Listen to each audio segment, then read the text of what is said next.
દર્શકો, કેમ છો બધા? સુપ્રભાત. આપનો દિવસ શુભ અને મંગલમય વીતે તેવી શુભકામના. પહેલા પ્રાર્થના કરી લી. શ્રી ગણેશાય નમઃ. શ્રી જાનકી વલ્લભો વિજયતે.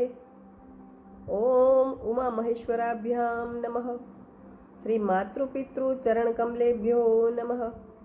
શ્રી સરસ્વત્યૈ નમઃ. શ્રી હનુમંતાય નમો નમઃ. દર્શકો, આપણને ખબર છે કે કળિયુગની અંદર શીઘ્ર પ્રસન્ન થઈ શીઘ્ર ફળ આપનારા કોઈ દેવ હોય તો એક છે હનુમાનજી અને બીજા છે દત્તાત્રેય. બંને ચિરંજીવી છે અને આપણી પુકાર, આપણી પ્રાર્થના તરત જ સાંભળે છે. આપણને ખબર છે કે હનુમાનજી તો સુખ, સમૃદ્ધિ, ઐશ્વર્ય, અષ્ટસિદ્ધિ, બલ, બુદ્ધિ, વિદ્યા બધું આપનારા છે.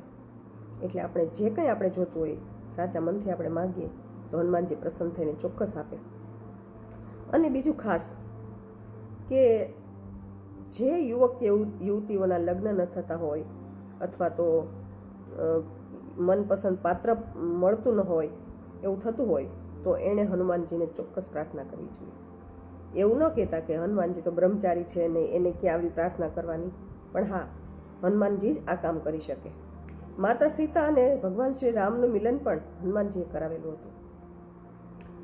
આપણને ખબર છે કે સુગ્રીવની મુલાકાત ભગવાન રામ સાથે હનુમાનજીએ કરાવી હતી. વિભીષણની મુલાકાત પણ હનુમાનજીએ કરાવી હતી. તો ભગવાન રામ સાથે મુલાકાત કરવા હનુમાનજીની મધ્યસ્થી ખૂબ જરૂરી છે.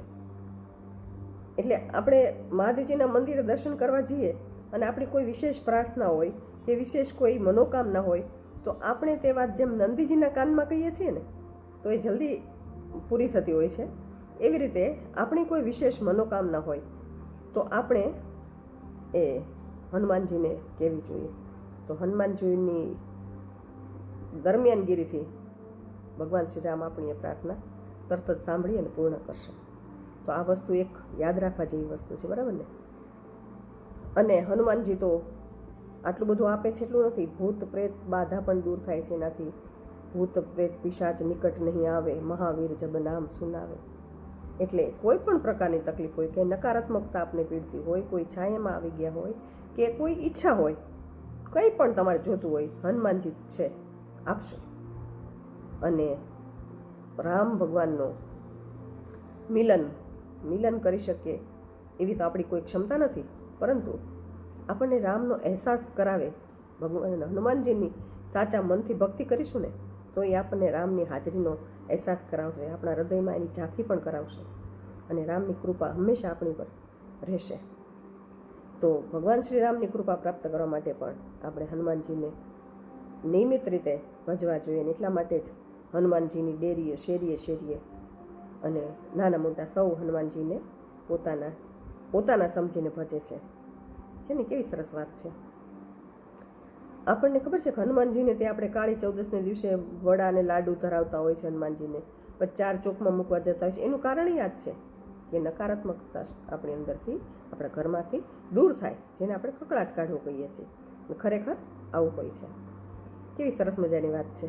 તો આજે હનુમાનજીની શ્રેણીની પૂર્ણાહુતિ કરતાં પહેલાં આપણે હનુમાનજીનું એક કીર્તન ગાઈએ અને પછી આપણે આ વાતને પૂર્ણ કરીશું. બોલો અંજની ના જાયા હનુમાન રે, સમરૂ બજરંગી. મુખે બોલો ને સીતારામ રે, સમરૂ બજરંગી. તેલ ચડે સિંદૂર ચડે, ચડે આકડાના ફૂલ. હનુમાન ચાલીસા બોલતા, એને થાવો તમે અનુકૂળ રે, સમરૂ બજરંગી. બોલો બોલો બોલો અંજની ના જાયા હનુમાન રે, સમરૂ બજરંગી. કપરા આ કળી કાળમાં, તારણ હારા રામ. દરિયામાં પથ્થર તર્યા, એનું કારણ રામનું નામ રે, સમરૂ બજરંગી. બોલો બોલો અંજની ના જાયા હનુમાન રે સમરૂ બજરંગી. રામ તણા રખેવાળ છો ને રાખો રુદિએ રામ. સેવક છો તમે રામના, તમે કીધા ઘણેરા કામ રે સમરૂ બજરંગી. ઈ બોલો બોલો બોલો અંજની ના જાયા હનુમાન રે સમરૂ બજરંગી.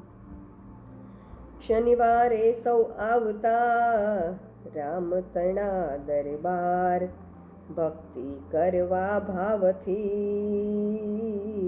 કરે રામ તણો જયકાર રે સમરૂ બજરંગી. બોલો બોલો અંજની ના જાયા હનુમાન રે સમરૂ બજરંગી. રામ લક્ષ્મણ જાનકી ને જય બોલો હનુમાન, કર જોડી અમુવી નવે મારા હૈયે વસો શ્રી રામ રે સમરૂ બજરંગી.